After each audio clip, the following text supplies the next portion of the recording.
उसमें ये भी आपके पास में खूब है और ये भी खूब है, इसका सुपड़ा साफ है। लेकिन एग्जाम क्रैक करने के लिए जो चाहिए वो यही है कि आप इस फिजिकल एनर्जी को मेंटल में कन्वर्ट करें, ट्रांसफॉर्म करें, और इस सेक्सुअल को भी मेंटल में ट्रांसफॉर्म करें, कन्वर्ट करें। आपको जेई हो या नीट हो, उसको क्रैक करने के लिए 1 MB से भी कम का डेटा चाहिए। And if you don't have the time and the patience to wait for the result, every time you become a failure और नथिंग एल्स। मान लो किसी ने विमल खाया, दाने दाने में केसर का दम, what the hell memorization is, leave that, give me a भयंकर, एंड दैट्स इट। ये सर ने बोला था कि मेमोराइजेशन से क्रांतिकारी बदलाव आ जाएगा, हमें तो लग रहा था कि हमारे 4 खोपड़ी उग जाएगी अपने आप ही। हम तो क्रॉसिंग लेके ढेर हो रखे हैं कि राजस्थान में क्लास चल रही है, उसके शोर से हम लोग नीचे गिर पड़े हैं, हमको आज से शहीद माना जाए। ये बात समझ में आ गई है?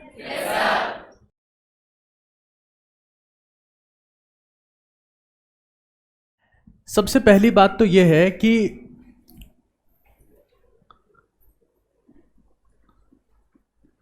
Concept building.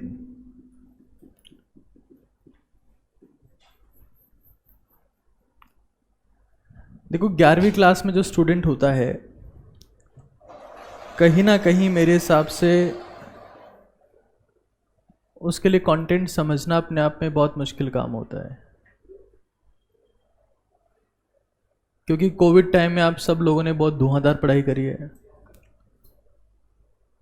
और इतना ज़्यादा आप पढ़े हैं कि अब किताबें आपसे खौफ खाती है। तो इसमें कोई डाउट नहीं है दूर दूर तक कि 11वीं क्लास में किसी भी बच्चे के लिए आसानी से सब्जेक्ट समझना, this is next to impossible. अगर आप ये सोचते हैं कि 11th class is very easy and will become IITian and doctor immediately within few months, तो ऐसा नहीं है। ज़्यादातर लोग जो 11वीं क्लास में होते हैं वो एक बहुत बड़े सपने के साथ में आते हैं कि अब तो हम पूरे संसार में छा जाएंगे, अब हमें कोई रोकने वाला नहीं है, गूगल भी हम चलाएंगे, फेसबुक भी हम चलाएंगे, एम्स भी हम चलाएंगे। लेकिन ये चीज़ सच्चाई से बहुत दूर है। और जो लोग एक्सट्रीम एस्पिरेशंस के साथ में आते हैं कि यार हम तो बहुत कुछ कर लेंगे छोटे से टाइम में ही, वो लोग उतना ही जल्दी गिव अप कर देते हैं कि हमसे नहीं होगा, भाड़ में गई पढ़ाई, और वो कुछ और ही एक्टिविटीज में इन्वॉल्व हो जाते हैं। तो कॉन्सेप्चुअल बिल्डिंग के लिए सबसे ज्यादा जरूरी है पेशेंस।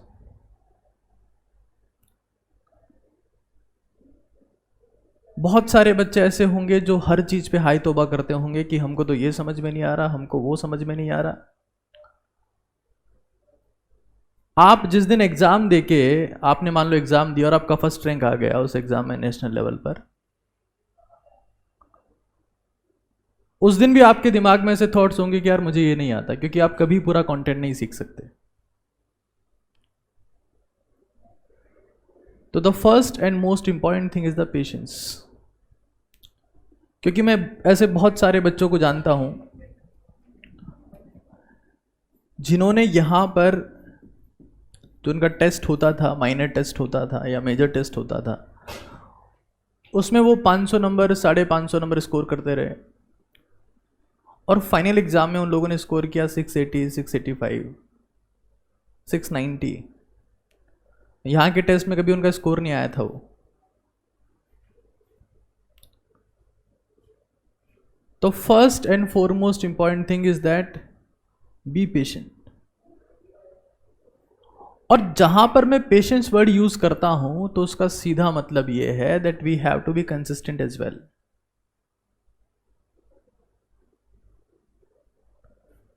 जो पेशेंस शब्द है उस वर्ड का मतलब ही आपके पास में यह है कि आप ये डिसाइड कर लेते हैं कि आप अब खुद के कंटेंट के साथ में कंसिस्टेंट रहेंगे, आप अपने क्लासेस के साथ में कंसिस्टेंट रहेंगे, आप अपने टेस्ट के साथ में कंसिस्टेंट रहेंगे, आप क्लास से पहले कुछ ना कुछ पढ़ के आएंगे। ये सारी बातें एक वर्ड पेशेंस को डिफाइन करती है। पेशेंस का मतलब ये नहीं है कि अब तुम्हें कुछ करना ही नहीं है, लेकिन आप ये डिसाइड कर लेते हैं कि मैं अब अपने एफर्ट्स के साथ में कंसिस्टेंट हूं, तो किसी भी केस में आपको ज़्यादा हाई तोबा नहीं करनी है कि नहीं समझ में आया। 11th क्लास इज टफ, क्योंकि आप जिस लेवल से उठ के आए हो, 9th-10th क्लास का जो लेवल है उसके सामने 11वीं क्लास बहुत टफ है।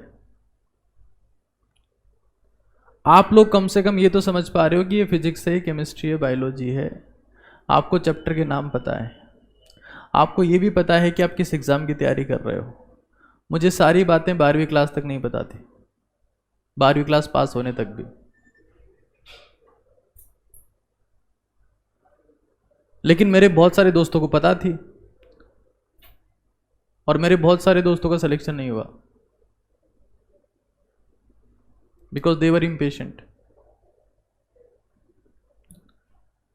आपको ये समझ लेना है कि आपकी जिंदगी का कोई सा भी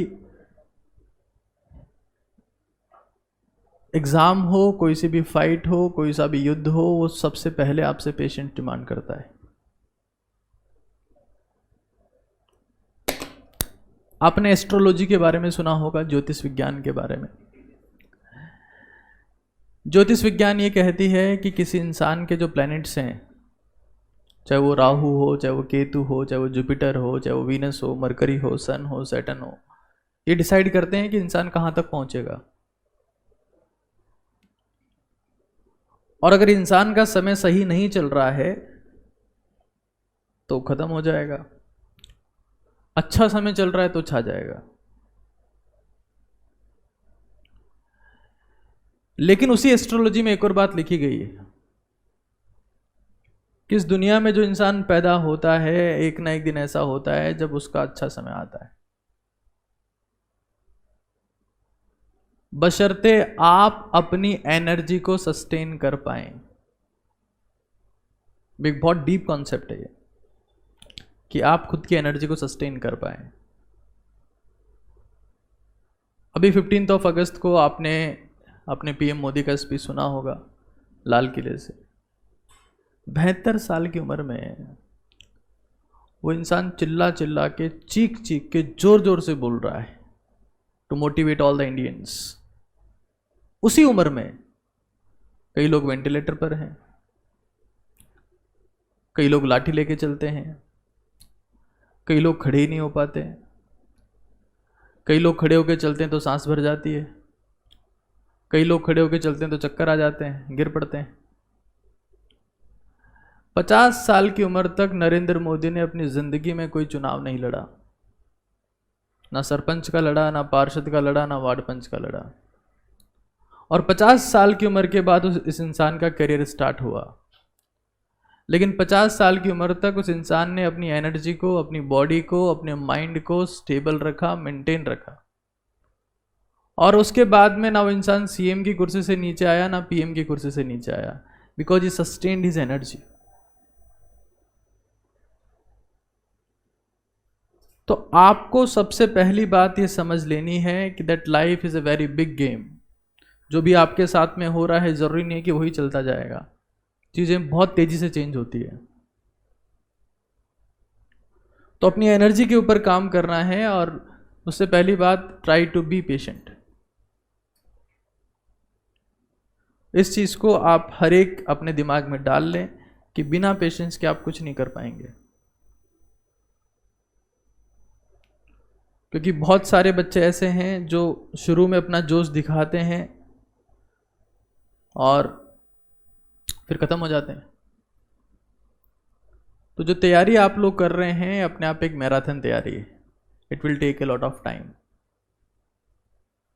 ए लॉट ऑफ टाइम। और इसका कतई मतलब ये नहीं है कि आप खुद का टाइम वेस्ट करेंगे, but you must have the patience. That is the first and foremost important thing. और अगर ये आपके पास में नहीं है तो आप जिंदगी में किसी भी खेल में नहीं जीत पाएंगे। मैं आपको गारंटी के साथ में कह सकता हूँ, नीट और जेईई की तैयारी बहुत छोटी चीज़ें हैं, ये कुछ भी नहीं है। लेकिन अगर आपको लगता है कि आपको कुछ करना है अपनी लाइफ में, तो the first thing that is needed is the patience.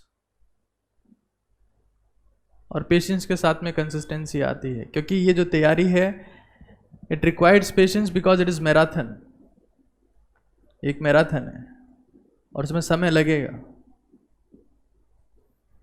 और ये पेशेंस आपको लगभग हर एक चीज में लगना है, आपके एफर्ट्स में भी लगना है, आपकी हैबिट्स में भी लगना है, आपकी डेली एक्टिविटीज में भी लगना है, लगभग हर एक चीज में आपको पेशेंस की जरूरत होगी।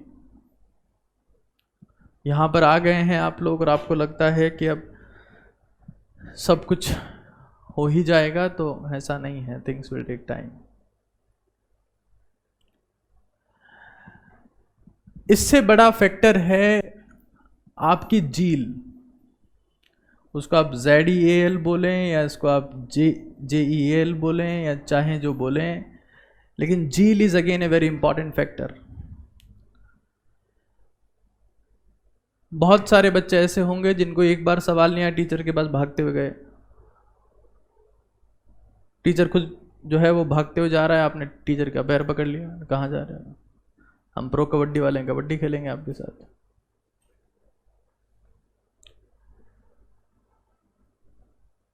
आप अगर ये मेंटेलिटी रखते हैं कि आपको कोई सवाल नहीं आया और चूंकि आपने यहां पर फीस दी है, तो आपकी मेंटेलिटी ये होनी चाहिए कि अब तो ये तो मास्टर है, मास्टर को तो बताना चाहिए, ये क्यों नहीं बता रहा है, हमारा टाइम खराब हो रहा है। जील का बेसिक मतलब ही ये है कि आप इस बात को समझें कि जो सवाल आपसे एक बार में नहीं हुआ है उसको आपको सेकंड टाइम सेल्फ ट्राई करना है। आपको एक बात पता होनी चाहिए, कोई सा भी डाउट जो आपका टीचर सॉल्व करेगा या आपका साथी सॉल्व करेगा, वो डाउट इस बात के हाई चांसेस हैं कि एक टाइम के बाद में उसको आप भूल जाएंगे। लेकिन जिसमें आपको दिक्कत थी और आपने उसे खुद सॉल्व किया, आपने खुद का एफर्ट लगाया, आपने उसको खुद रिसर्च किया, तो इस बात की 100% गारंटी है कि आपके दिमाग में वो कॉन्सेप्ट हमेशा के लिए टिकेगा।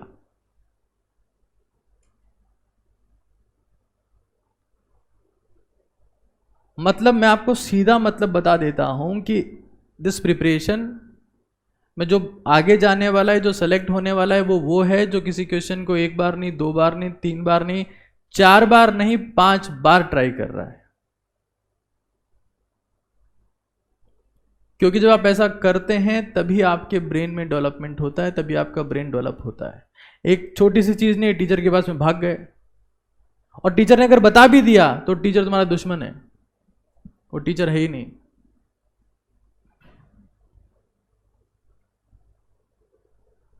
आपको वो खुद के लेवल पर ट्राई करना ही पड़ेगा, और अगर आप ऐसा नहीं कर रहे हैं तो आप बहुत गलत कर रहे हैं। अब मान लेते हैं इस प्रोसेस में कोई सा एक सवाल है, एनी क्वेश्चन, वो आपने ट्राई किया, एक बार ट्राई किया, दूसरी बार ट्राई किया, आपसे हो गया, तो उसको आप 1 स्टार मार्क कर लो कि एक बार में नहीं हुआ था। एक और सवाल है जो आपने ट्राई किया, एक बार ट्राई किया, दूसरी बार ट्राई किया, तीसरी बार ट्राई किया, या 2-3 बार उसने एफर्ट मांगा, उसके बाद हो गया, उसको आप 3 स्टार मार्क कर लो। और कोई ऐसा सवाल है जिसको आप बहुत देर से ट्राई कर रहे हो लेकिन वो आपसे हो ही नहीं रहा है, तो उस क्वेश्चन पे आपको 5 स्टार मार्क करना है। और साल भर चाहे कोई सा टेस्ट हो रहा है, चाहे आपको रिवाइज करना है कॉन्सेप्ट, या कोई मेजर टेस्ट हो रहा है जिसमें वो कंटेंट आ रहा है, तो ऐसा सवाल जो आपको बहुत बार एफर्ट लगाने पर भी सॉल्व नहीं हुआ, तो उस सवाल को आप 5 स्टार मार्क करो। और ये सवाल जो है मेनली 3 स्टार और 5 स्टार, ये आपको मल्टीपल टाइम्स रिवाइज करने होते हैं, मल्टीपल टाइम्स।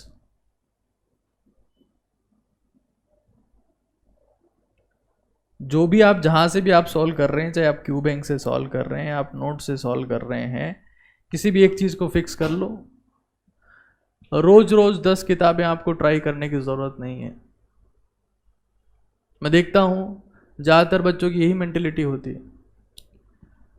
मैथ्स में दिक्कत आ रही है तो मैथ्स वाले सर से जाके पूछेंगे कि नई किताब बताओ।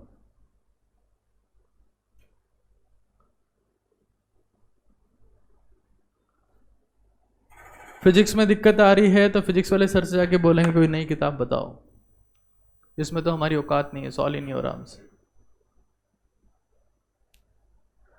आपको अगर क्रिकेट खेलना नहीं आता तो आप नया बैट लेके आओगे कि क्रिकेट सीखोगे? नया बैट ले आओगे। बोले इस बैट से शॉट ही नहीं आते, बेकार बैट हटाओ।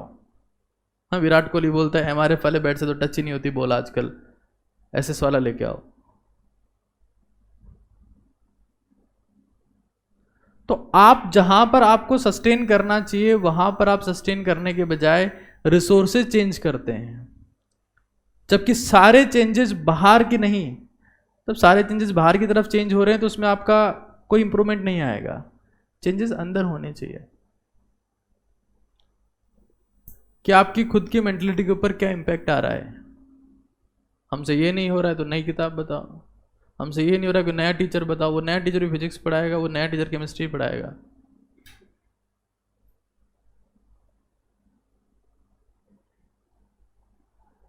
तो जो एक बहुत बेसिक सा कॉन्सेप्ट है कि जो आपका सिलेक्शन है, आपकी रैंक है, जो मैं हमेशा कहता हूँ, हर बार कहता हूँ, उसके लिए आपको रिसोर्सेज को मिनिमाइज करना रहेगा।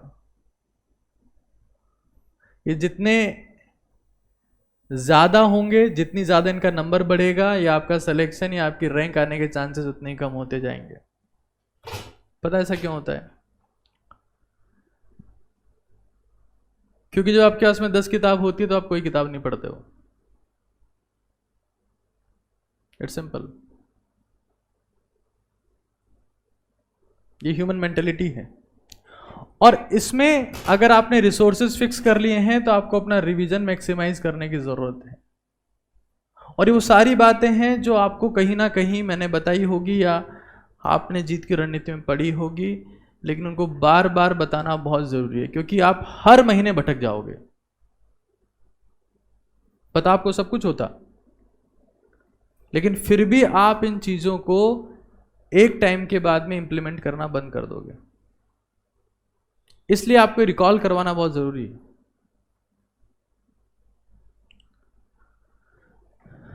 तो एक तो क्वेश्चन जो है उनकी मार्किंग का आपको ध्यान रखना है कि आप जो क्वेश्चन प्रैक्टिस कर रहे हैं उनको आप, जो मोस्ट इंपॉर्टेंट क्वेश्चन है उनको आप जरूर से मार्किंग कर दें। क्योंकि अगर आपने मान लीजिए किसी चैप्टर में 200, 300, 400 सवाल सॉल्व किए हैं तो आप हर एक सवाल को रिवाइज नहीं कर सकते हैं।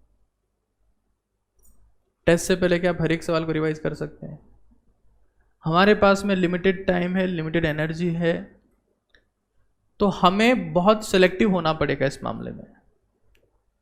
और सेलेक्टिव होने का मतलब यही है कि आप क्वेश्चंस को स्टार मार्क कर लें पहले, क्योंकि 11वीं का सिलेबस जो है ना, 11th क्लास आपकी तैयारी की 60% है,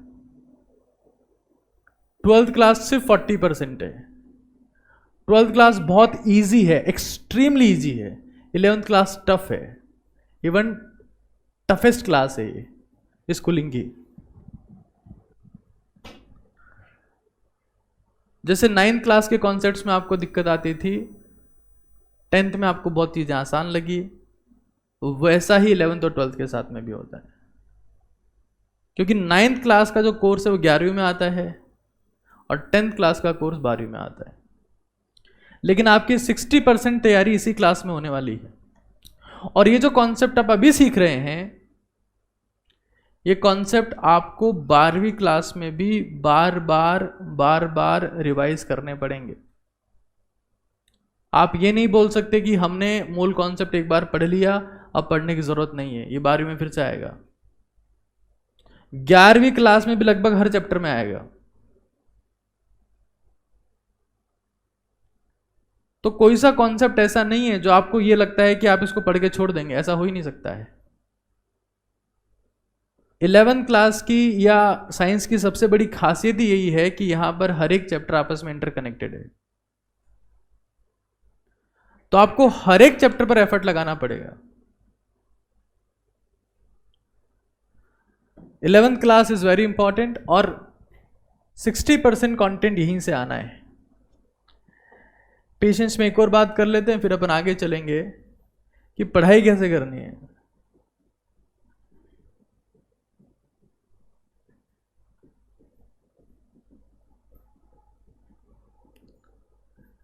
देखिए, पढ़ाई हम लोग करें उससे पहले एक बहुत जनरल बात मैं आपको बता देता हूं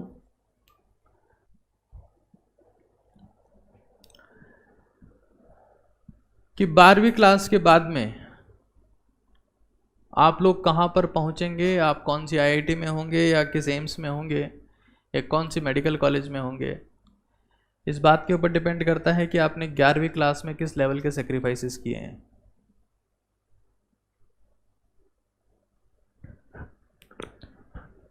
या आपने कितने टफ डिसीजन लिए हैं। हमारी 99% समस्याओं की दिक्कत टफ डिसीजन नहीं ले पाने की समस्या है। अलार्म बज रहा है, हम नींद में हैं, अब टफ डिसीजन तो ये होगा कि अलार्म को बंद करें और उठ जाएं। आसान ये होगा कि 10 मिनट की नींद और निकालें। तो हम आसान डिसीजन चूज करेंगे।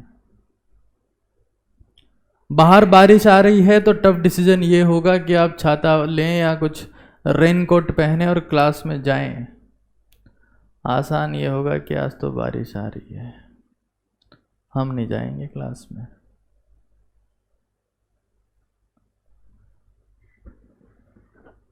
टफ डिसीजन ये होगा कि आपको रात को नींद आ रही है लेकिन आपका होमवर्क बाकी है, आपको 10-12 सवाल करने हैं, तो आप मुंह धो के आते हैं और वो 10-12 सवाल करते हैं।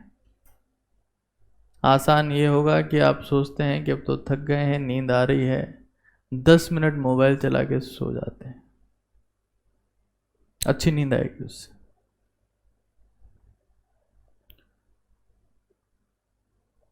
टफ डिसीजन ये होगा कि आप ये डिसाइड करें कि आप अपनी लाइफ में अपनी फिजिकल हेल्थ के ऊपर काम करेंगे, और आसान ये होगा कि आप 30 मिनट में पिज्जा ऑर्डर करके खा लें।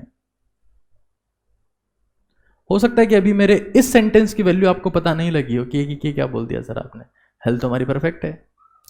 वो नहीं रहेगी 2 साल बाद, 3 साल बाद, 4 साल बाद।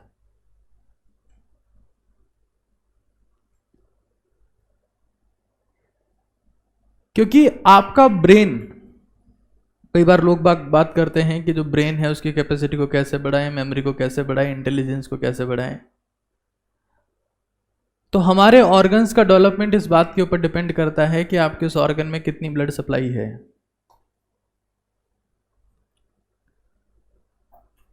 आप में से कितने लोग ऐसे हैं जो डेली बेसिस पर एक्सरसाइज करते हैं?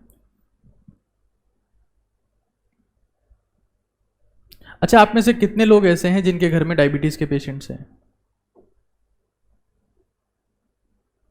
ठीक है। आप में से कितने लोग ऐसे हैं जिनके घर में ब्लड प्रेशर के पेशेंट्स हैं? आप में से कितने लोग ऐसे हैं जिनके घर में हार्ट इश्यूज वाले पेशेंट्स हैं?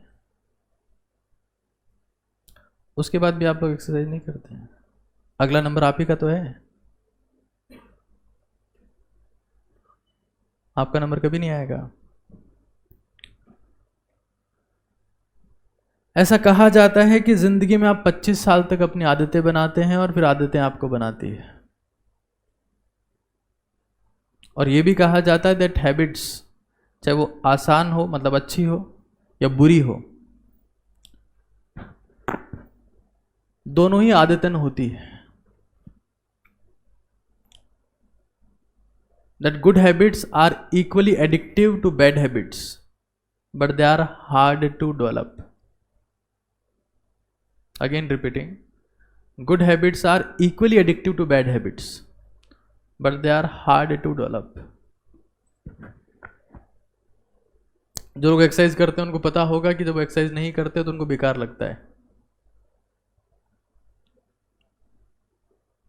अच्छा, आप में से कितने लोग ऐसे जिनके पास मोबाइल फोन है, स्मार्टफोन है? कितनों के पास में नहीं है?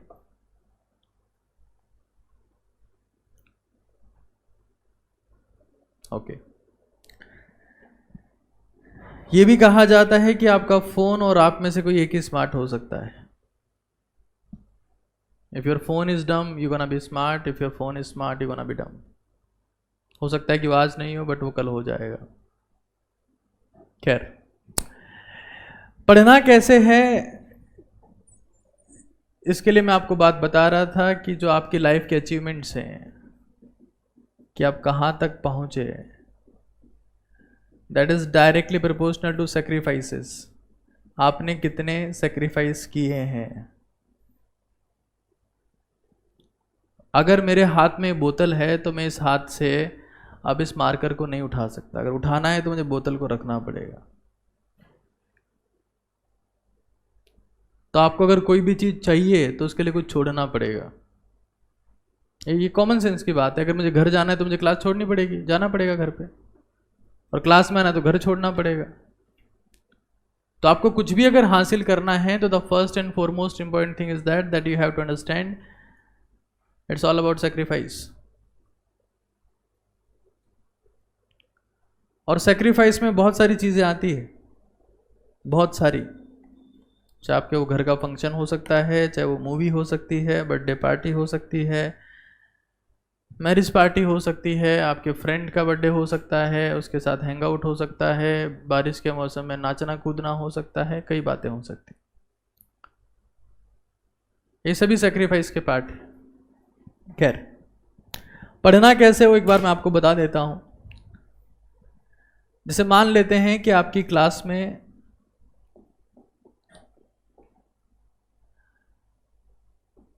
लेक्चर आपको डिलीवर हुआ है,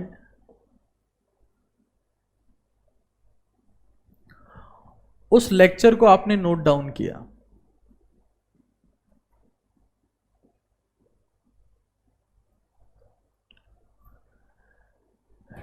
नोट डाउन करने के साथ साथ में आपने उसके की पॉइंट्स निकाले, जो ऑब्वियस सी बात है टीचर ने भी मार्क करवाए होंगे कि ये बहुत ज़्यादा इंपॉर्टेंट चीज़ है, ये बहुत ज़्यादा इंपॉर्टेंट है, इससे सवाल आता है। वो की पॉइंट्स आपने निकाले। उन की पॉइंट्स को निकालकर आपने एक समरी रेडी किया कि ये इस कंटेंट की समरी है या इस चैप्टर की समरी है। उस समरी को आपने रिवाइज किया, और जब समरी को आपने रिवाइज किया तो आपको याद हो गई, यू हैव रिमेंबर्ड दैट। और जब आपको याद हो गई तो उसके बाद में असली खेल स्टार्ट होता है, और वो खेल है मेमोराइजेशन, जिसको हिंदी में बोलते हैं मनन। That is memorisation.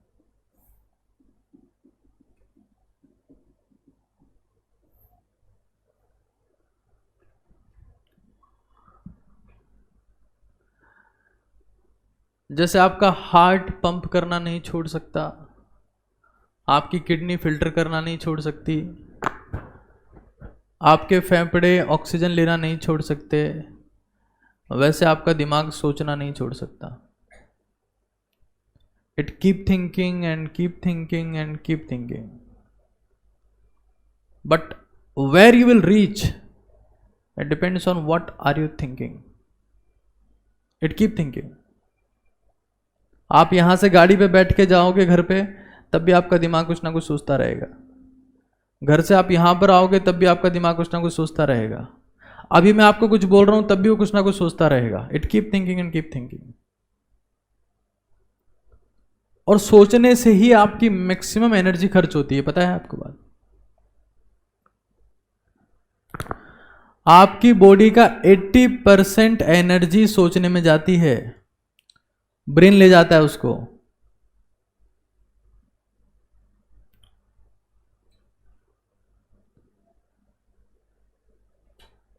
तो आपको पता होना चाहिए कि आप क्या सोच रहे हैं। आप में से कितने लोग ऐसे हैं जो गाड़ी पे चलते चलते चैप्टर को रिवाइज करते हैं? जस्ट 1 2 3 4 5। आप में से कितने लोग ऐसे हैं? एक तो देखो, ये एक रिक्वेस्ट मैं करूंगा, प्लीज़ आप क्लास में पानी ना पिएं, मेरी आपसे हाथ जोड़कर विनती है। और ये फर्स्ट और लास्ट वार्निंग है आप सभी के लिए। बोल मैं रहा हूँ, गला तुम्हारा सूख रहा है। शानदार लोग हो यार तुम तो।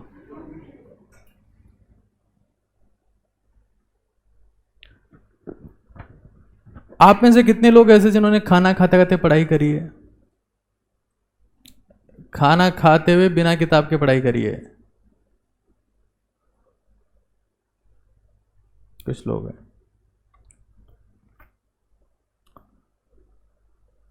कोई नहाते हुए पढ़ा है? ओके। देखिए ये जो है एक सुपर पावर है। This memorisation is ultra power. आप चाहे एवरेज हो, चाहे आप बिलो एवरेज हो, चाहे आपको कुछ नहीं आता हो, आप ज़ीरो हैं, आप में कोई काबिलियत नहीं है, आपको लगता है कि आपको टीचर्स भी बोलते हैं, आपको माँ बाप भी बोलते हैं, आपको साथी भी बोलते हैं कि तू बेवकूफ़ है, जैसा कि मेरे को बोलते थे मेरे साथी, तो वो कुछ नहीं आता है। टीचर्स भी बोलते तेरे से कुछ नहीं होगा। मेरे साइंस वाले टीचर्स बोलते थे मुझे कि तूने साइंस ली, तेरे से ज़िंदगी में कुछ नहीं होगा, because I use to play cricket a lot. तेरे को साइंस लेके क्रिकेट खेलना था तो क्यों कर रहा है सब काम? वो बोलते थे तेरे से कुछ नहीं होगा इस जन्म में। Always and always and always. एक चीज होती है मेमोराइजेशन,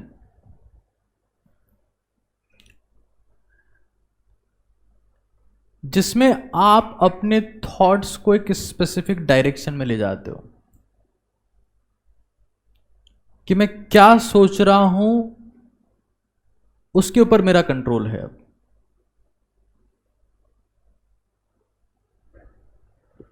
जैसे मान लेते हैं कि मोल कॉन्सेप्ट का जो बेसिक ट्राइंगल है, वॉल्यूम को मोल्स में कैसे चेंज करते हैं, नंबर ऑफ पार्टिकल्स को कैसे चेंज करते हैं, या मास को कैसे चेंज करते हैं। बहुत सारे बच्चे ऐसे होंगे जो उसको भूल जाएंगे, उनको याद नहीं रहेगा। लेकिन अगर आप इस कंटेंट को बार बार मेमोराइज करते रहते हैं बिना किताब के, देखो किताब के साथ में पढ़ने वाला पढ़ता ही नहीं है, वो तो टाइम पास है। आप यहां से घर जा रहे हो, मान लेते हैं घर जाने में आपको 20 मिनट लगे, 25 मिनट लगे, 30 मिनट लगे, उस वक्त आपके दिमाग में क्या थॉट्स हैं? ऐसा थोड़ी ना है कि आपको गाड़ी चलाते वक्त दिमाग लगाने की ज़रूरत होती है, ऐसा नहीं है। गाड़ी चलाना तो एक रिफ्लेक्स है। वैसे जो आप गाड़ी चलाते हो तो आपका दिमाग कहीं और ही होता है, ये तो आपको ही पता है भाई। ऐसा तो है नहीं कि मान लो सामने सांड आ गया और आप खुद को बोलते हो कि yes there is a bull and I have to prepare myself for the bull. ये इतनी डिस्टेंस पर है, v square equals to u square plus 2as। Distance check करनी पड़ेगी कब तक मैं रुक जाऊंगा, v square minus u square upon 2a। हाँ यहाँ तक जाने के बाद मैं रुक जाऊंगा, तो मुझे कैसे ब्रेक लगानी चाहिए? ऐसा आप नहीं करते, ऑटोमेटिक प्रोसेस है। तो आपको अपने ब्रेन को डायरेक्ट करना बहुत ज़रूरी है, वरना आपका दिमाग जो है वो आपका सारा खाना खा जाएगा और आपको देगा भी कुछ नहीं। वैसे तो आज जन्माष्टमी, तो आपने सुना होगा एक शब्द ठन ठन गोपाल। तो आज गोपाल का ही दिन है, ये तो अच्छी बात है। मतलब यू गॉट नथिंग। सोच तो आप रहे हो, लेकिन आप पता ही नहीं क्या सोच रहे हो, कुछ फायदा नहीं हो रहा उससे। इस दुनिया में दो टाइप की थिंकिंग होती है, मेमोराइजेशन, या आप जो सोच रहे हो वो कंस्ट्रक्टिव हो सकता है या वो डिस्ट्रक्टिव हो सकता है। डिस्ट्रक्टिव होने का मतलब क्या है कि आप कुछ ऐसा सोच रहे हो जिससे आपकी ज़िंदगी में कोई इंप्रूवमेंट आएगा ही नहीं। मेरे टीचर ने मेरे को डांटा और आप टीचर के लिए सोच रहे हो इसमें टीचर का घाटा मेरा कुछ नहीं जाता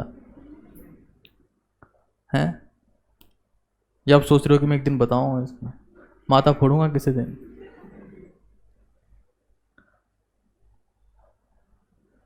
या आपके पेरेंट्स ने आपको डांट दिया या कुछ बात हो गई, आप उसके बारे में सोच रहे हो।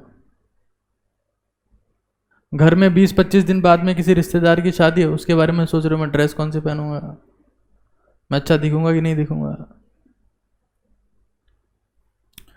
तो कई टाइप के थॉट्स आपके दिमाग में चलते रहते हैं, लेकिन उन थॉट्स का कंटेंट के साथ में कोई कनेक्शन नहीं होता।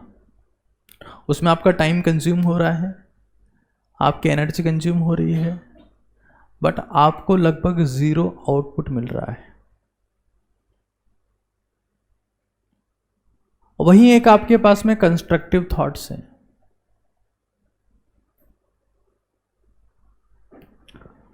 जिसमें आप ये सोच पा रहे हो कि यूनिट एंड डायमेंशंस में कौन कौन से कॉन्सेप्ट हमने सीखे हैं, उसको स्टार्टिंग से मैं सोचना स्टार्ट करता हूँ। और जहाँ आप फंस गए, जहाँ पटक गए, वहाँ आपने खोल के देखा किताब को कि हाँ यार ये चीज़ थी, वापस बंद कर दिया, उसको फिर से सोचने लगे। 1D में कौन कौन से फॉर्मूलाज हैं जो काम के हैं, उनको आप सोचने लगे। अच्छा, s equals to u t plus half a t square होता है, v equals to u plus a t होता है, v square equals to u square plus 2s होता है, आप सोच रहे हैं। अच्छा, ग्राफ इसमें ऐसा बनता है, इसमें ऐसा बनता है, आप सोच रहे हैं। When your brain becomes active, you become silent. इस दुनिया में ज़्यादा बात करने वाले, ज़्यादा पंचायती करने वाले लोग वही होंगे जिनके दिमाग में कोई थॉट्स नहीं होंगे, कुछ है ही नहीं उनके दिमाग में। तो क्लास छूटते हुए चिल्लाते हैं बेवकूफ़ों की तरह। उनको चुप करवाना पड़ता है। हाथ खड़े करो अपने, खोपड़ी नीचे कर लो अपनी, पैर ऊपर कर दो।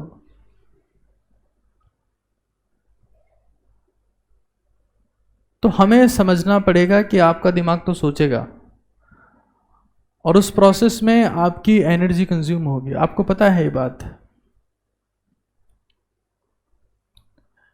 कि अगर कोई इंसान अगर 80 साल जीता है, कितने साल? 80 ईयर्स, तो एक्टिवली 8 साल ही जीता है बस। 90% टाइम या तो फ्यूचर में रहता है टेंशन में, या पास्ट में रहता है उसका क्या क्या रायता हुआ है अपनी लाइफ में, या फ्यूचर में सोचता रहता है टेंशन के बारे में। वो प्रेजेंट में सिर्फ 8 साल ही जीता है, और वो 8 साल ये डिसाइड करते हैं कि वो अपनी लाइफ में कहां तक पहुंचा। तो एक बहुत इफेक्टिव, इवन मोस्ट इफेक्टिव तरीका है एक नॉर्मल स्टूडेंट से, जिसको कुछ नहीं आता, वहां से एक्सट्रीम पर जाने का।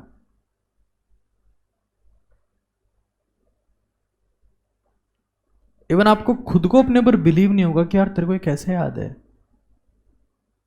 टीचर्स तो आपके ऊपर ट्रस्ट करेंगे ही नहीं, आपको खुद को खुद के ऊपर बिलीव नहीं होगा कि यार कैसा हो सकता है, ये तो हो ही नहीं सकता, ये मुझे मतलब ये मुझे कैसे याद है, ये मैंने क्वेश्चन कैसे सही कर दिया।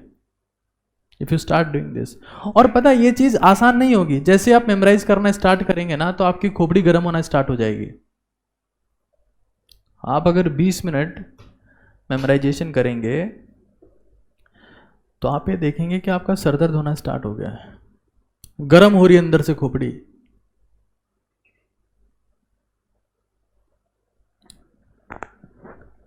एक बहुत बेसिक सी चीज है कि किसी मेटल का शेप चेंज करने के लिए उसे पहले हीट करते हैं। हमें हमारी बॉडी में कोई सा भी चेंज लाना है तो उसे हीट करना पड़ेगा। जैसे मान लो किसी को अपनी मसल्स ग्रो करनी है तो उसे हीट करना पड़ेगा, गैस के ऊपर नहीं रखना है। एक्सरसाइज करोगे तो उसमें हीट ही होती है चीजें। जैसे आप मेमोराइजेशन स्टार्ट करेंगे तो आपको हेडेक होना स्टार्ट हो जाएगा कुछ टाइम बाद में, 20 मिनट बाद में, 25 मिनट बाद में। और आपको ये फील होगा कि यार सर दुख रहा है मेरा, बंद करो इसको। और आप ही में से जो भी मतलब कसम खा रहे हैं कि बस अब तो सर ने बता दिया, हमको कुछ नहीं आता, हम बिल्कुल भोंट है, अब हम सुपर स्टूडेंट बनेंगे। 90% बच्चे 7 दिन बाद में, 3 दिन बाद में से बंद कर देंगे। मतलब स्टूडेंट्स को कौन सा मेडिटेशन करना चाहिए, कौन सा प्राणायाम करना चाहिए, कौन सा योगा करना चाहिए, तो ये करना चाहिए, लेकिन उसे 90% बच्चे नहीं कर पाएंगे, बंद कर देंगे। तो ये आसान चीज नहीं है। आपके ब्रेन की थिंकिंग को एक जगह पर कंसंट्रेट करना, दैट्स वेरी टफ। और हमारी जो एजुकेशन है, जो हम लोग पढ़ रहे हैं, उसका अल्टीमेट गोल यही है, that to teach you how to concentrate at a single thing. इसी बात की प्रैक्टिस हम लोग करते हैं, क्योंकि आप जिंदगी में जो कुछ भी बनाओगे, जो कुछ बड़ा क्रिएट करोगे, कुछ भी ऐसा काम करोगे जो लोगों की नज़र में होगा कि नहीं यार ये बहुत अच्छा काम है, तो it will require a lot of concentration, एकाग्रता। आप हिलते डुलते रहोगे, आपका दिमाग हिलता डुलता रहेगा, वो कभी टारगेट को हिट नहीं कर सकता, कर ही नहीं सकता। Mental stability, highest level of concentration, ये पहली चीज है किसी भी टारगेट को हिट करने के लिए।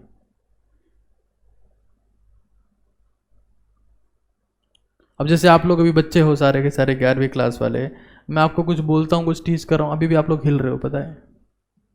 अगर मैं हिलते हिलते भागते भागते यहाँ पे अगर बोलूंगा ना तो आपको कुछ समझ में नहीं आएगा। जब क्लास चल रही होती है तो आपका हेड स्टेबल होना चाहिए, ये पहली चीज है कंसंट्रेट करने की।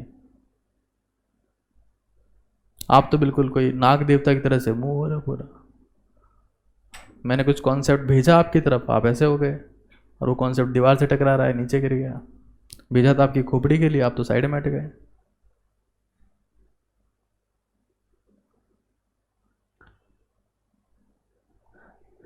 तो फिजिकली जब आप लोग मूवमेंट करना बंद कर देते हो, मैं वो क्लासरूम की बात कर रहा हूं, तब आप मेंटली फोकस कर पाते हो और तब चीजें आपके दिमाग में जाती है। और ये प्योरली एक चॉइस है कि आप किस मेंटलिटी के साथ में क्लास में बैठे हो। कई बच्चे ऐसे होते हैं जो बस बैठे हैं क्लास में, कि टाइम ही देखते रहते हैं, कब 11:15 बजेगी, कब 11:15 बजेगी। कई बच्चे ऐसे होते हैं जो सोच के बैठते हैं कि आज की क्लास में जो कुछ भी समझाया जा रहा है मैं उसे पूरा समझने की कोशिश करूंगा, और ये मेंटलिटी बहुत है कॉन्सेप्ट समझने के लिए। पता है इस दुनिया में हमेशा हमेशा दो टाइप के लोग होते हैं, जिसमें एक टाइप के लोगों का परसेंट बहुत ज़्यादा है। पहले वो जो हमेशा बोलते रहते हैं कि टीचर खराब है, ये सब्जेक्ट बेकार है, मेरी स्कूल घटिया थी, मेरे माँ बाप को होश ही नहीं है, मेरे को साइंस लेनी नहीं थी, या मेरा खुद का दिमाग खराब है।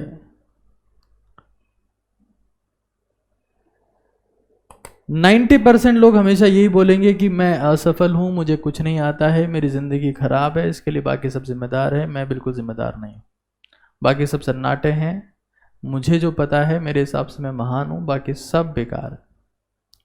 और ऐसे लोगों की ज़िंदगी में कभी इंप्रूवमेंट नहीं आएगा, वो जहाँ पर है वहीं पर रहेंगे, उससे नीचे गिर जाएंगे, ख़त्म हो जाएंगे। तो आपको अपनी लाइफ की जिम्मेदारी लेनी पड़ेगी, और जिम्मेदारी लेने का मतलब ये है कि जो आपकी चीज़ें आपकी ज़िंदगी के लिए इंपॉर्टेंट है उसके ऊपर कंसंट्रेट करना पड़ेगा।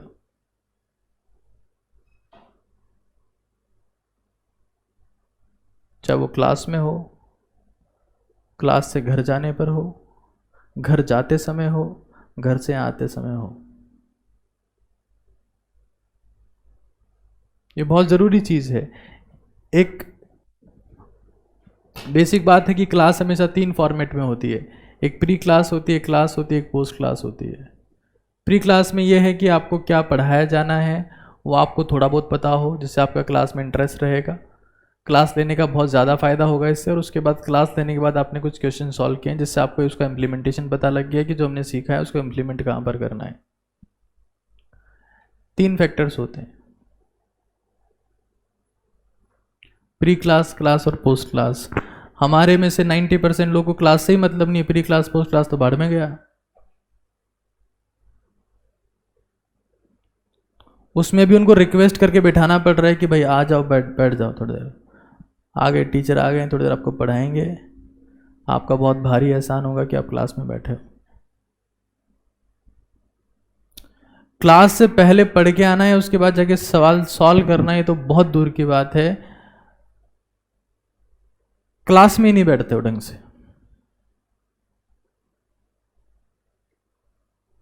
तो आपकी मेंटल अप्रोच जो है कि आप किस मेंटलिटी के साथ में क्लास में बैठे हैं, किस मेंटल लेवल के साथ में बैठे हैं, किस लेवल के दिमाग के साथ में बैठे हैं, किस आईक्यू के साथ में बैठे हैं, वो मैटर नहीं करता है।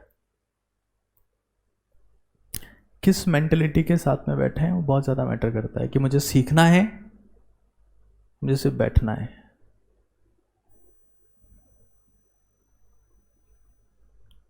आप क्या सोच के यहाँ पर बैठते हो कि मुझे सिर्फ बैठना है या मुझे सीखना है, ये बहुत इंपॉर्टेंट है।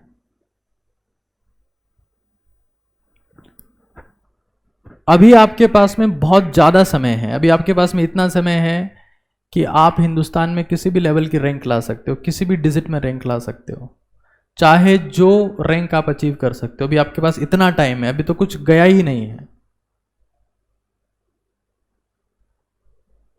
लेकिन फिर भी हमारे में से 99% लोग ऐसे होंगे जो अभी टाइम खराब करेंगे और टाइम खराब करते ही जाएंगे, and they will finish themselves.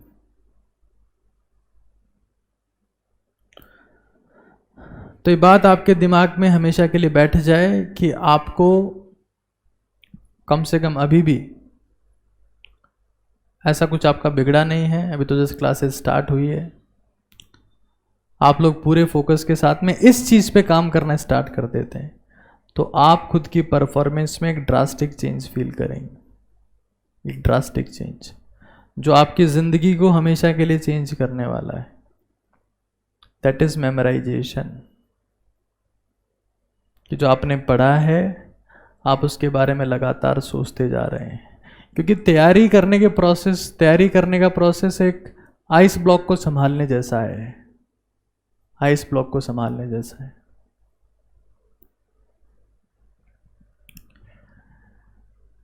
जिसमें आपको बहुत सारा नया कंटेंट सीखना पड़ेगा और जो पुराना सीखा हुआ है उसको गायब होने से रोकना पड़ेगा। आप जैसे ही एक चैप्टर पढ़ के अगले चैप्टर पे जाओगे वो गायब हो जाएगा पिछले वाला। लेकिन साल के आखिर में किसके पास में सबसे बड़ा आइस ब्लॉक होगा वो इस बात के ऊपर डिपेंड करता है कि किसने मेमोराइजेशन की प्रैक्टिस करी है। मेमोराइजेशन की प्रैक्टिस करी है किसने? और मैं फिर कह रहा हूं आपको, टॉप रैंक 12वीं के साथ ही आता है, ये इतिहास उठा के देख सकते हैं आप लोग। ड्रॉपर बच्चे सिर्फ सेलेक्ट होते हैं, सिर्फ सेलेक्ट होते हैं। तो अगर आपको ये लगता है कि अभी तुम 11वीं में, अभी पढ़ने की उम्र ही नहीं है, बाद में देख लेंगे, 12वीं के बाद देख लेंगे, अब तो स्कूल ही चल रही है, तो आप सब लोग तो स्कूल शायद वैसे भी छोड़ चुके हैं। तो आपका जो टॉप रैंक है वो तो 12th के साथ ही आना है, ये आपके दिमाग में हमेशा के लिए बैठ जाए। और इसमें सबसे बड़ा रोल रहेगा इस चीज का। और मैं फिर कह रहा हूं, चाहे सब्जेक्ट का नाम मैथ्स हो और चाहे सब्जेक्ट का नाम फिजिक्स हो, ये चीज अल्ट्रा टेक्निक है किसी भी सब्जेक्ट को इंप्रूव करने का, मेमोराइजेशन। तो मैं आपसे चाहूंगा कि आप जब आज अपने घर पर जाएंगे, चाहे आप ऑटो में जाते हो, चाहे ट्रक में जाते हो, चाहे रेलगाड़ी में जाते हो, चाहे बैलगाड़ी में जाते हो, वो आपकी इच्छा है। चाहे आप ट्रोला खुद चला के लेके जाते हो, दैट्स योर चॉइस। बट उस वक्त आपके दिमाग में थॉट्स ये होने चाहिए कि मैं क्या सोच रहा हूं। एक वो चीज़ है इसके ऊपर आज तक मतलब बहुत कम लोग ऐसे होते हैं जो इस चीज़ के ऊपर ध्यान देते हैं कि what I am thinking right now.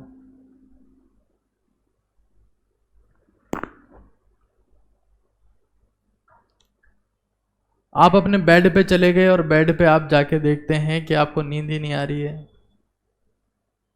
10 minute हो गए, 20 मिनट हो गए, आप क्या सोच रहे हो, मुझे नींद क्यों नहीं आ रही है। इसके बजाय अगर आप किसी कंटेंट को मेमोराइज करना स्टार्ट करते हैं कि मैंने कंटेंट सीखा हुआ है, समझा हुआ है, मैं एक बार इसको मेमोराइज करके देखता हूँ कि मुझे कितना याद है, आप जैसे ही काम स्टार्ट करेंगे थोड़ी देर में आपको नींद भी आ जाएगी। आप बाथरूम में नहाने गए हैं तो आपको जो आपका नल है या जो पानी है उसे बात करने की ज़रूरत तो है नहीं, हेलो पानी ठंडे हो कि गर्म हो, हाय हाय नल कैसे हो, ऐसा कुछ करने की ज़रूरत नहीं है। They are obviously automatic. तो उस वक्त आपके दिमाग में क्या थॉट्स हैं, आप क्या सोच रहे हैं, दैट मैटर्स मोस्ट।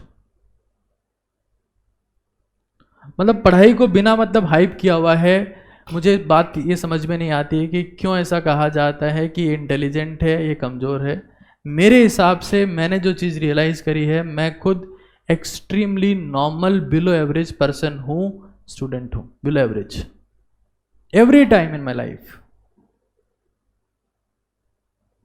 और मैंने उन लोगों को भी बीट किया है जो खुद की नज़र में सुपर ब्रिलियंट थे, सुपर इंटेलिजेंट थे, दुनिया की नज़र में महान थे। उन सबको बीट किया है और हर एक चीज़ में बीट किया है। एक चीज़ की बात नहीं कर रहा हूं, हर एक चीज़ में जिसमें चाहा उसमें बीट किया, और जब चाहा तब बीट किया है, just because of memorisation, just because of A focus and concentration, it can be achieved very easily.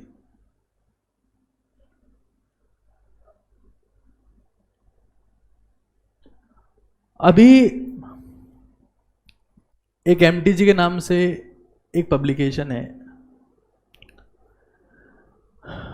उसके डायरेक्टर से मेरी बात हो रही थी, जो उसके फाउंडर हैं, उससे दिल्ली में। तो उन्होंने कहा कि सर हम तो किंग हैं, हमें कौन बीट करेगा, हमारी किताबें तो कोटा से लेकर दिल्ली से लेकर केरल तक सब जगह चलती है, हमें कौन बीट करने वाला है। और ऑब्वियसली वो लोग अमेजोन पर लगातार उनकी जो बुक्स थी वो #1 पे ट्रेंड करती थी कि ये सबसे मोस्ट सेलिंग बुक है, यही चलती है। अभी आप जाके चेक करेंगे तो ऐसा नहीं है। अभी जो #1 पे ट्रेंड कर रही है वो सेल्सियस की किताब है, आप जाइए और सर्च करिए। और ये सब 3 दिन पहले की बात है। 950 करोड़ की कंपनी है उनकी, 950 करोड़ की। मैंने जिंदगी में देखे भी नहीं है, और मुझे ध्यान तक नहीं कितने जीरो होते हैं उसके आगे। मैं सिर्फ ये बता रहा हूं कि आप लोग कहां तक पहुंचे, कैसे पहुंचे। मैं आपको लाइव एग्जांपल बता रहा हूं। उनको मैंने स्क्रीनशॉट शेयर किया, मैंने कहा सर ये लो, देखो कौन किंग है, बताओ एक बार देखे।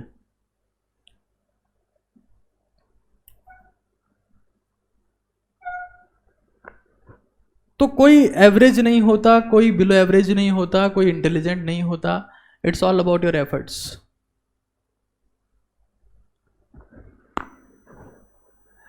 नो डाउट कि जो आपका फिजिकल स्ट्रक्चर है, ये जो आपका फिजिकल बिल्ड है वो एक फैक्टर है।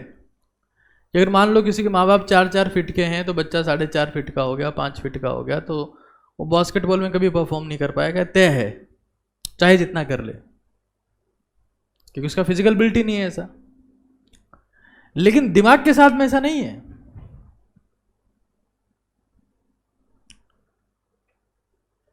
आपको जेई हो या नीट हो, उसको क्रैक करने के लिए 1 MB से भी कम का डेटा चाहिए अपनी खोपड़ी में।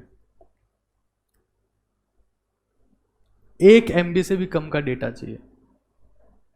और हर एक के दिमाग में इतनी काबिलियत है कि वो 1 MB का डेटा इजीली स्टोर रख सकते हैं, बशर्ते वो एफर्ट लगाएं तो। क्योंकि आपको फाइल्स बार बार डाउनलोड करनी पड़ेगी, हर बार फाइल करप्ट हो जाएगी। डाउनलोडिंग 99% पे ही फेल हो गई, ये काम चलता जाएगा। तो आपको बार बार एफर्ट लगाना पड़ेगा, बार बार। आप कंटेंट पढ़ोगे, आप भूल जाओगे, आपने एक चैप्टर पढ़ा, आप भूल जाओगे 2 महीने बाद, आपको नहीं याद होगा।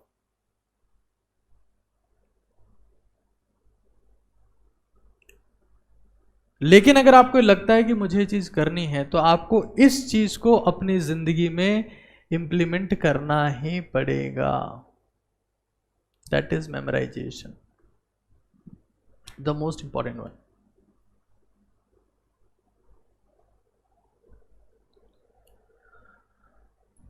और अगर आप ये काम नहीं कर सकते हैं तो आप हमेशा अपने पेरेंट्स को बोलते रहेंगे, आप टीचर्स को बोलते रहेंगे, अपने आप को बोलते रहेंगे कि मुझसे ज़िंदगी में कुछ नहीं होगा और आपसे कुछ नहीं होगा।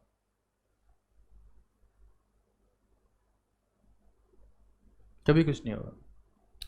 तो पहली बात तो ये कि जब आप क्वेश्चन सॉल्व कर रहे हैं तो आप उसमें मार्किंग का ध्यान रखें कि क्वेश्चन 1 स्टार है कि मुझसे जो देखते ही सॉल्व हो गया उस पर कोई मार्किंग करने की ज़रूरत नहीं है। लेकिन बाकी पे मार्किंग बहुत ज़रूरी है फॉर द डिफरेंशिएशन, ताकि आप जब नेक्स्ट टाइम तैयारी करें या नेक्स्ट टाइम उस चैप्टर को रिवाइज करें तो सिर्फ थ्योरी नहीं, क्वेश्चंस भी रिवाइज कर लें। और मेरा मानना तो ये है कि आपको ये तक पता होना चाहिए कि मैं जिस क्वेश्चन में फंसा था या अटका था उसमें ऐसा कौन सा कॉन्सेप्ट था, वो भी आपको मेमोराइज करना चाहिए। उसमें अपन ने क्या लगाया, क्या इंप्लीमेंट किया, इससे मेरा आंसर आया। ऐसा नहीं कि क्लास छूटी और जमाने भर की पंचायती करना चालू हो गया, ये बहुत घटिया एटीट्यूड है। इस दुनिया का नियम है कि जो खुद इनडिसिप्लिन्ड होते हैं उनके ऊपर पूरी दुनिया, वो पूरी दुनिया में सिर्फ काम करते हैं, लोग उन पर राज करते हैं। लेकिन जो खुद डिसिप्लिन्ड हैं, जिनमें खुद में अनुशासन है, खुद अनुशासित है, उन पे कोई माइकल लाल राज नहीं कर सकता।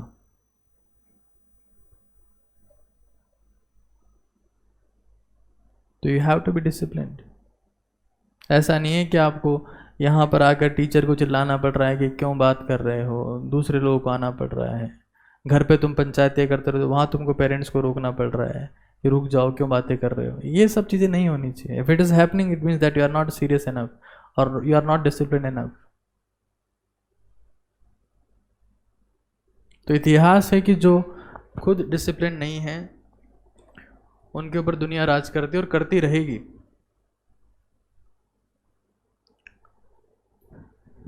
तो हमें समझ लेना है दैट मेमोराइजेशन इज द ब्रह्मास्त्र। और मैं आपको बार बार 10 चीजें नहीं बता रहा हूं, मैं आपको एक ही चीज बता रहा हूं कि आप ये करो।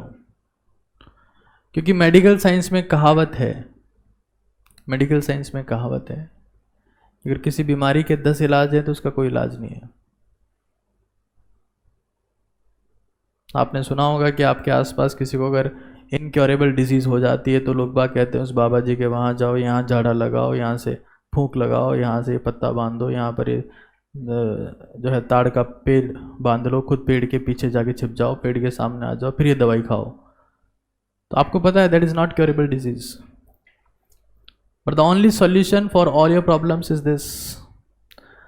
आपके पास में नेगेटिव थिंकिंग खत्म हो जाएगी, आपका स्ट्रेस खत्म हो जाएगा, आपको जितनी टेंशन होती है सब खत्म हो जाएगी। क्योंकि आपकी खोपड़ी अब उल्टे सीधे थॉट्स ला ही नहीं पाएगी।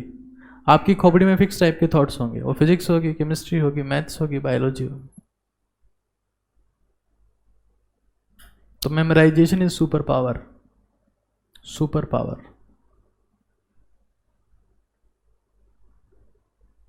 और जो भी उसको इंप्लीमेंट करना स्टार्ट करेगा उसको 2 हफ्ते में इसका रिजल्ट मिलना शुरू हो जाएगा कि वास्तविकता में चीज़ क्या है। अगर आप ये चीज़ नहीं करते हैं, इंप्लीमेंट नहीं करते हैं, तो फिर आप किसी इंप्रूवमेंट की उम्मीद भी छोड़ दें।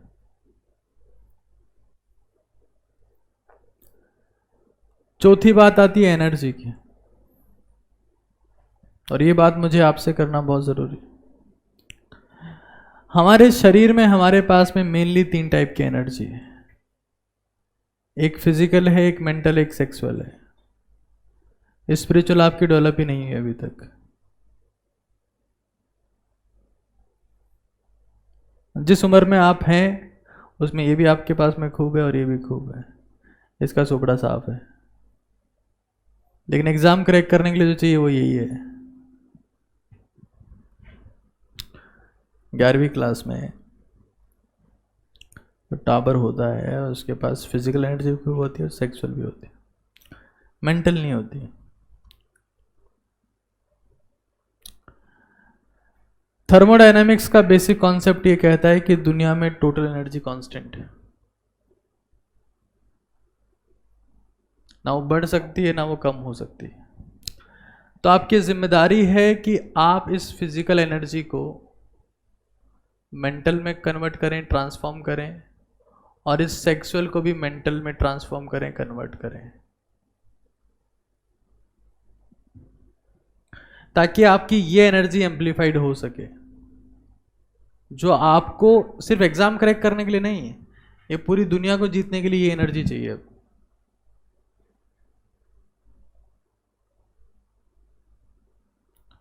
तुम पुतिन को थप्पड़ मार के रशिया से जीत सकते हो क्या? भाई पुतिन के पास में चाटा मार दूंगा तेरा, और रशिया मर गया।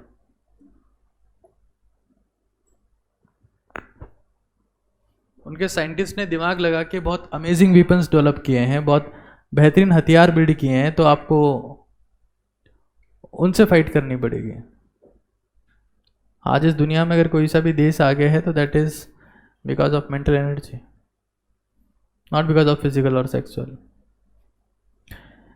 फिजिकल एनर्जी को मेंटल में ट्रांसफॉर्म करने का सबसे पहला रास्ता है बी साइलेंट, चुप रहो।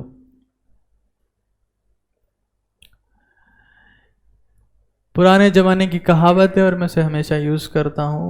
अब मुझे नहीं पता कि ये कहावत क्या है, ये पुराने ज़माने में है कि मैंने लिखी है, मुझे इसका कोई अभी तक एविडेंस नहीं मिला है, लेकिन ये बात है कि कांटे में वही मछली फंसती है जो मुंह खोलती है। फिशिंग एक जो इवेंट है उसमें कोई मछली अगर कांटे में फंस गई है तो वही मछली आके फंसती है जो मुंह खोलती है। तो घर पे चुप रहोगे तो बिना टाइप की बहस नहीं होगी, अपनी तैयारी में फोकस कर पाओगे। यहाँ आके चुप रहोगे तो भी बिना टाइप की बहस नहीं होगी, तैयारी में फोकस कर पाओगे। और बोलने से सबसे ज़्यादा एनर्जी आपकी कंज्यूम होती है, आपकी वेस्ट होती है। तो फिजिकल एनर्जी को अगर आपको लगता है कि आपको मेंटल में कन्वर्ट करनी है, आपकी मेंटल एनर्जी इंप्रूव हो, आपकी मेंटल स्ट्रेंथ बेटर हो, आपका कंसंट्रेशन बेटर हो, आपका फोकस बेटर हो, आपकी जील बेटर हो, आपका डिज़ायर बेटर हो, आप में कुछ करने की हिम्मत आए, कुछ जज्बा आए, कुछ इच्छा आए, तो try to be silent first of all. This is the most important thing. चुप हो जाओ। आपको चुप करवाना पड़ रहा है, हाथ जोड़ जोड़ के, अरे बच्चों चुप हो जाओ, थोड़ी कृपा करो हमारे पे।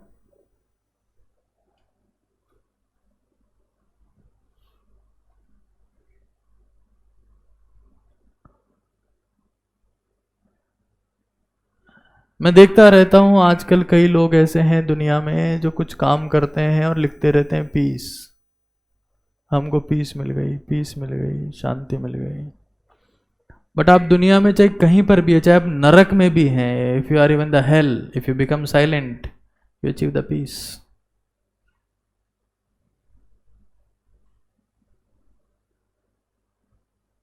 B silent. If you have to transform your physical energy into the mental one, be silent. If you want to transform your sexual energy into the mental one, be physically active. आपको आपकी sexual energy तभी disturb करेगी जब आप physically active नहीं होंगे। ये बात समझ लीजिएगा परमानेंटली। और कई बच्चे तो इसके ट्रैप में इतना फंस जाते हैं, 11वीं क्लास में होते हैं, उनको पता ही नहीं होता, उनके हार्मोन्स उनके ब्रेन को हाईजेक कर लेते हैं, उनको पता ही नहीं होता कि हम क्या कर रहे हैं। और मुझे पता है मैं जिस मुद्दे पर बात कर रहा हूँ उस मुद्दे पर कोई टीचर में बात करने की हिम्मत नहीं होगी, आपके पेरेंट्स आपसे वैसे बात नहीं कर सकते, और आपके दोस्त को जिसको आप महारथी समझते हैं उसको इस सेगमेंट का कक्का भी नहीं आता, क भी नहीं आता, जिससे आप गाइडेंस लेते हो।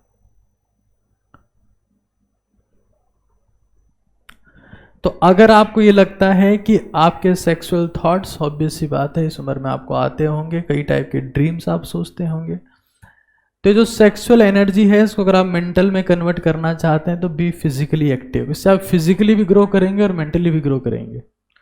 आप बैठे हैं, आपकी कोई फिजिकल एक्टिविटी नहीं है, तो आप सेक्सुअली एक्टिव होंगे, और एट द एंड क्या होगा कि आप उस एनर्जी को वेस्ट कर देंगे, तो आप सेक्सुअली, मेंटली, फिजिकली हर तरीके से कमजोर हो जाएंगे और फिनिश हो जाएंगे। आपका सर दुखता रहेगा, आप में एनर्जी नहीं होगी, बाल वाल गिरते रहेंगे, आंखें कमजोर हो जाएगी, पढ़ा आपने कुछ नहीं, उसके पहले ये सब हो जाएगा, एंड विल बी फिनिश्ड। तो try to be physically active, पहली बात। दूसरी बात, ड्रिंक स्लाइटली वार्म वाटर, ज़्यादा गर्म नहीं, हल्का सा गर्म पानी एटलीस्ट सुबह आप पीने की कोशिश करें, या आप बाद में भी दोपहर में भी पी सकते हैं, रात को पी सकते हैं। ये भी सेक्सुअल एनर्जी को ट्रांसफॉर्म करने का तरीका है। देखो, जिस इंसान की सेक्सुअल एनर्जी ट्रांसफॉर्म हो रही होती है या स्टोर हो रही होती है, उसकी स्किन के ऊपर चमक होती है, ये आप ऑब्जर्व कर लेना। ये सबसे बेसिक फीचर है। कई लोगों में ये चीज़ नेचुरली भी होती है, जीन में मिली होती है, लेकिन अगर जीन में नहीं है उसके बाद स्किन के ऊपर चमक है तो उसका सीधा मतलब है that person is transforming this. और जैसे ही आप गर्म पानी पीना स्टार्ट करेंगे आप देखेंगे कि आपकी स्किन के ऊपर चमक आना स्टार्ट हो गई है। अब आपको सेक्सुअल थॉट्स नहीं आते हैं और अब आप यहाँ फोकस कर पा रहे हैं, क्योंकि टेस्टोस्टेरोन हार्मोन हो चाहे एस्ट्रोजन प्रोजेस्टेरोन हो, वो कहीं ना कहीं फैट कंटेंट है, दे आर कीटोन्स बेसिकली। तो जब आप हल्का सा गर्म पानी पीते हो, बहुत तेज गर्म पानी मत पीना, ऐसा नहीं कि गर्म पानी पी पी के अपना मुंह जला ले, ईसोफेगस जल गई, पेट जल गया।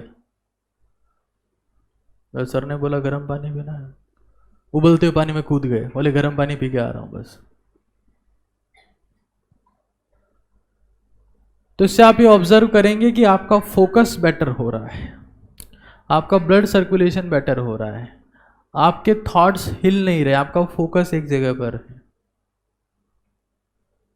क्योंकि आपके पास अगर ये एनर्जी नहीं होगी ना तो दुनिया में आपकी कोई वैल्यू नहीं होगी, कोई रेस्पेक्ट, रेपुटेशन, इज्जत नहीं होगी, कुछ नहीं हो। क्योंकि ये जो एनर्जी है ना ये जानवरों के पास में भी होती है। दुनिया में 3 काम ऐसे हैं जो आपके अलावा जानवर भी कर सकते हैं। एक का नाम है प्रजनन, एक का नाम है विसर्जन और एक का नाम है भोजन। ये तीनों काम जानवर भी कर सकते हैं, चाहे वो भोजन हो, चाहे प्रजनन हो, चाहे विसर्जन हो। बस सोचने का काम वो हमारे पास में है कि हम क्या सोच पा रहे हैं। तो आप लोग किस कैटेगरी में आ रहे हैं कि आप अपनी ज़िंदगी में आपका फोकस यहीं पर है कि मैं क्या खाना है, और उसके बाद बाकी सब थॉट्स आपके दिमाग में हैं, तो आप ये मान लीजिए that you will reach nowhere. और अभी से आप लोग की डायरेक्शन सेट होना स्टार्ट हो जाती है। ऐसा नहीं है कि आज के कई साल बाद है, अभी तो क्या है 11वीं क्लास में, अभी तो कुछ करना ही नहीं है। जब मुख्यमंत्री हमारी वृद्धावस्था पेंशन चालू करेंगे तब सोचेंगे इसके बारे में। 500 रुपये मिलेंगे हमको प्रौढ़ावस्था पेंशन के, बुढ़े हो जाएंगे तब की बातें हैं, तो अभी तो क्या ज़रूरत है इन सब चीज़ों की। तो विल फिनिश योरसेल्फ। तो जो मैं आपको कह रहा हूं that life is a long journey and you have to sustain the energy, sustain energy.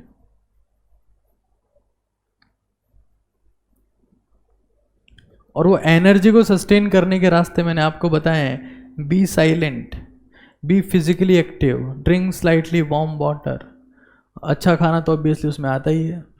अच्छे खाने का मतलब समझते हैं आप लोग? Food which has fibres. अच्छे खाने का मतलब सिर्फ यही होता है। भारत में तो लोग बाग अच्छे खाने का मतलब ये समझते हैं कि जो मैकडी वाला जो गुड्डा है उसके पास बैठ के फोटो खिंचा ली, मतलब अच्छा खाना खा के आया है।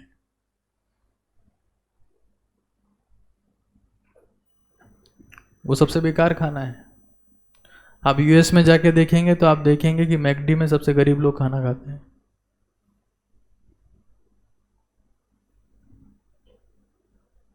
भारत में लोग उसे अचीवमेंट मानते हैं। तो अच्छे खाने का मतलब यह है कि ऐसा खाना जिसमें फाइबर्स हो, क्योंकि अगर किसी खाने में फाइबर्स हैं तो उससे आपकी गट, कॉलन, पेट क्लियर रहेगा, और जब वो क्लियर रहेगा तो खून आपकी खोपड़ी में दौड़ेगा। सबसे ज़्यादा खून या तो आपका पेट कंज्यूम करता है, आपकी खोपड़ी कंज्यूम करती है। और पेट अगर आपका खराब है, if you are suffering from indigestion, तो उस केस में ये होगा कि आपकी खोपड़ी कभी काम नहीं करेगी और वो आपके फेस पे भी दिखेगा, क्लियरली विजिबल होगा आपके फेस पे। तो food which has fibres is a good food. और ये तो पता होगा कि फाइबर्स किस में मिलते हैं। Fibres can not be digested. Fibres हमारी बॉडी में डाइजेस्ट नहीं होते हैं। प्लांट बेस्ड फूड जो होते हैं they have fibres, mainly vegetables and fruits, obviously vegetables and fruits. तो ये 2, 4, 5 बातें हैं जो आपको अपनी लाइफ में इंप्लीमेंट करने की कोशिश करनी चाहिए। और ये इम्प्लीमेंटेशन एक बार में नहीं होगा, ये बिल्कुल वैसा ही काम है जैसा कि मेमोराइजेशन के बारे में मैंने आपको बताया। आप एक बार करेंगे, थोड़े टाइम बाद आपसे छूट जाएगा, फिर आप करेंगे, फिर आपसे छूट जाएगा, फिर आप करेंगे, फिर आपसे छूट जाएगा, फिर आप करेंगे, फिर आपसे बंद हो जाएगा। ये सब हैबिट्स भी वैसे ही है। हम लोग क्या सोचते हैं कि हमने एक्सरसाइज करना अगर स्टार्ट किया तो मान लो 3 दिन कर लिया, फिर 1 दिन की छुट्टी हो गई, फिर 1 दिन की छुट्टी का बदला हम खुद से खुद लेते हैं कि 1 दिन की छुट्टी करी थी ना कल, अब 10 दिन और नहीं करूंगा। और इसके चक्कर में हम लोग कभी कुछ कर नहीं पाते हैं। तो ये जो सारी हैबिट्स की मैंने बात करी है, हैबिट्स डेवलप होती है कंसिस्टेंसी से। अगर आपको लगता है कि मुझे हैबिट्स डेवलप करनी है तो इट रिक्वायर्स कंसिस्टेंसी। लगातार आपको प्रयास करना पड़ेगा। ऐसा नहीं कि एक बार में आपकी हैबिट्स बिल्ड हो जाएगी, एक बार में आपकी हैबिट्स डेवलप हो जाएगी। No, it will never happen.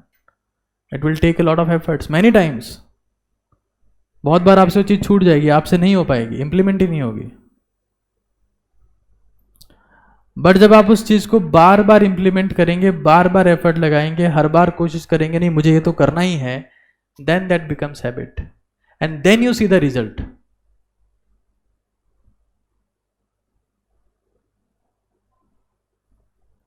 और 90% लोग इस वजह से मात खाते हैं। उनको बोला गया कि ये करना है तो वो कर तो रहे हैं, लेकिन फिर ये पूछते हैं कि इससे फायदा कब होगा, हम तो कर रहे हैं, कुछ हुआ ही नहीं है। आप बोलते हो कि इससे ये हो जाएगा, वो हो जाएगा, हमारा सिर्फ दिमाग खराब हुआ है, इससे और कुछ नहीं हुआ। तो habits will take time in the producing result. And why most people fail? Because they are not able to wait for the results. They quit before results start happening, and that's why they are not able to change themselves. They don't have patience to wait for the results. And if you don't have the time and the patience to wait for the result, every time you become a failure or nothing else. So it's very, very important that whatever habits you are implementing in your life, it's your duty that you give the time to your habits so that they can produce the result.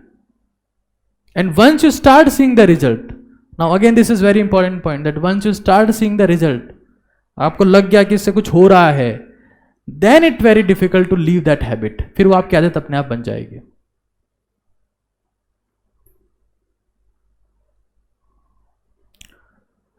बुरी आदतें क्यों हमेशा के लिए पड़ जाती है पता है?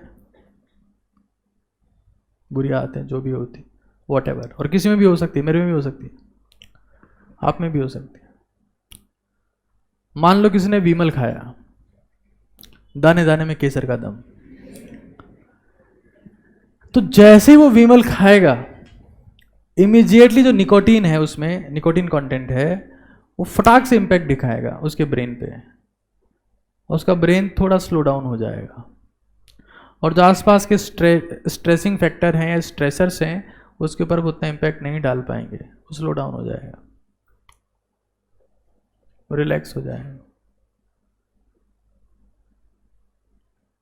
तो नेक्स्ट टाइम जब स्ट्रेसफुल सिचुएशन आएगी तो उसका दिमाग फिर कहेगा कि वो अजय देवगन की फोटो वाला पाउच कहाँ है। He will go to again there, उसी दुकानदार के पास में जाएगा, भाई ये 10 रुपये पकड़ो, विमल दो, and gradually it becomes habit. तो बुरी आदतें जितनी भी है उनका इंपैक्ट इमीडिएटली आता है, फटाक से, तो बहुत जल्दी पड़ जाती है। अच्छी आदतों का इंपैक्ट विजिबल ही नहीं होता है।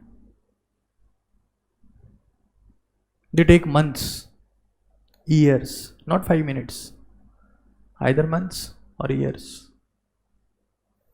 तो जब किसी चीज में अगर महीने लग रहे हैं या साल लग रहे हैं तो किसी के पास में इतनी हिम्मत ही नहीं है, पेशेंस ही नहीं है, कितना वेट करे वो, और इसीलिए अच्छी आदतें नहीं पढ़ पाती है, बुरी फटाक से पड़ती है, क्योंकि बुरी का रिजल्ट फटाक से आता है।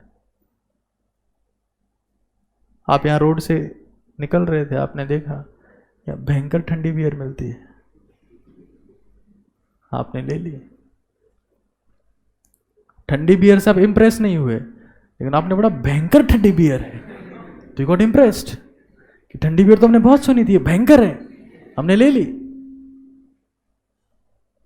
आपने पी, अल्कोहल जैसे गया बॉडी में तो आपका सीएनएस शांत हो गया, काम डाउन। तो आपके पास के ब्रेन जो है उसको उसका मैसेज किया कि वाह वो भयंकर क्या थी।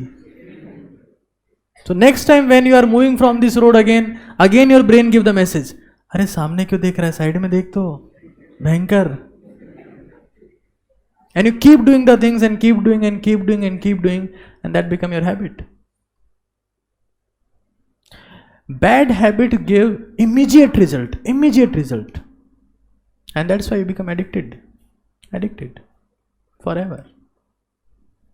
But good habits will take time. Let's say you start memorization.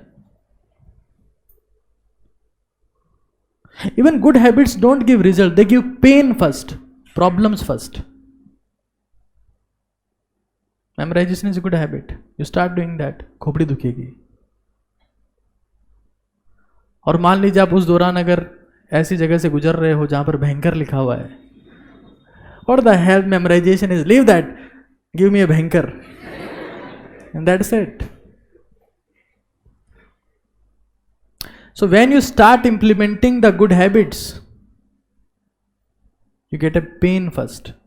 Let's say we started exercise, तो आपको सबसे पहले दर्द ही होगा। आप ये नहीं होगा कि आप पहले दिन ही आप अर्नोल्ड बन गए। अब Where is my Mr. Olympia title? I am Mr. Olympia. It will not happen. You will get the pain first.